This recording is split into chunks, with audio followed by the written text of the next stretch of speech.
Egaan Adobe Premiere Pro jalqaba gaafa bantan fuula isin jalqaba argitan fuula kanadha jechuudha. Fuulli kuni welcome page jedhama jechuudha yookaan immoo fuula isin gaafa jalqaba Adobe Premiere Pro bantan argitanidha jechuudha. Kan editingiidhaaf dhimma itti baanu imeejii ta'uu danda'a, viidiyoo ta'uu danda'a, audio ta'uu danda'a yookaan immoo wantoota editingiidhaaf hojiilee giraafiksii editingii keessatti itti fayyadamuu jiru ta'uu danda'a. Karaa nuti ittiin seensifannuu fi itti kuufannu yookaan immoo karaa nuti itti Premiere Pro keessa seensifannuu fi iddoo nuti itti store godhannu kun project panel yookaan immoo doc jennaani jechuudha.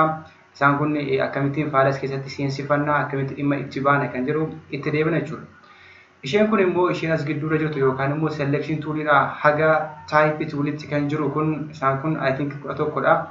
Isaan kun immoo maal jedhamu tools panel jedhamu. Isaan kun hojii editingii keessatti select gochuudhaaf, trim gochuudhaaf, split gochuudhaaf yookaan immoo shapeewwan adda addaa draw gochuudhaaf hojiilee duubatti deebineetu gara project panel irraa kana akkan isiniin jedhe iddoon kun project panel jedhama isiniin jedheen jira yookaan immoo iddoo kennaani project paneliin kun karaa nuti ittiin faayilota keenya import godhannuu fi iddoo nuti itti kuufannudha jechuudha.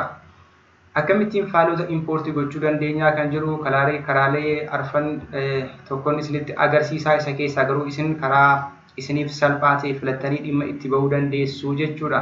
Piik ta'ee jiru jechuudha. Isaan immoo time ruler jedhamu jechuudha. Time ruler jedhamu jechuudha. Isheen kun immoo iddoon kun daqiiqaa sekendii maayikiroo sekendiidhaan kan asirra taayimiin jiru kun maal jennaani? Time code jennaani. Iddoo barreeffamni sequence 2 jedhu yookaan immoo isa kana sequence kana barreeffama maqaa keessanii bakka buusuu dandeessu. Akkas isinitti agarsiisa yeroo sequence create gootanii garuu iddoon kun maal jedhama sequence tab jennaan jechuudha. Isin solo trackii bakka bu'a akkuma isin argaa jirtanii emmiin immoo mute trackiidha yookiin mute track. Egaan akkuma asirraa argaa jirtan tools paneliin selection tooliidhaan jalqaba. Selection tooliin kun akka mallattoo xiyyaa wayii fakkaatti garuu xiqqoo gara harka bitaatti kan isheen dabdu. Bakka bu'ee yoo short katiin ishee yookaan karaa gabaabaan ishee immoo keyboardii keessan irraa V'dha jechuudha. So yeroo kana immoo maalitti dhimma baatu rooliin gadi tuulitti dhimma baatu jechuudha. Fakkeenyaaf mee karsarii keenya asaa kaa'amu. Biraadhaan walitti deebinee jira jechuudha. Guyyaa har'aa kan walii wajjin ilaaluudhaaf jirru effektii kontiroolii fi akkamittiin kiifreemii hiinaa kan jedhu walii wajjin laallaa gabaabsinee waan jalqabdootaaf ta'u jechuudha. Viidiyoo filadhee waan jiruuf maal qofanaaf fide jechuudha. Mooshinii, opaasitii fi taayim riimaappingii kanaaf fide jechuudha. Waan kan ispiidiidhaaf itti dhimma baanu jechuudha. Leerii irra keessa jirtu yeroo hundumaa mul'ata. Akkuma kan footooshooppii isiniin jedheen ture jechuudha. So amma leerii irra keessa jiru isa kamidha? Asirraa yeroo ta'an ilaaltan sheeppii duwwaa tokko kan jedhu yookaan immoo sheep 01 kan jedhu kana jira. So gaafa ni leerii isa keessa ilaalaa jiru Oromiyaan halalistu kan jedhu kana gaafa irra keessa dabarsu Oromiyaan halalistu kan jedhu kanas irra keessa aanaa jechuudha. Kun kan isin jedhe. Okay, mee play goonee ilaalu. Agartanii? So speedii barreeffama keessanii kana xiqqeessuuf immoo kana maal gootu jechuudha. Fakkeenyaaf kana gabaabsu.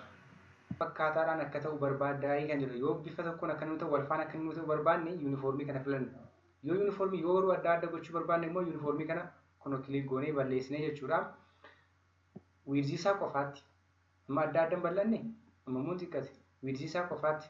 Heetii isaas qofaatti. Yoo akkaataa viidiyoon keenya barbaadu irratti hundoofneetu dhimma itti baanaa jechuudha. Kana riiseet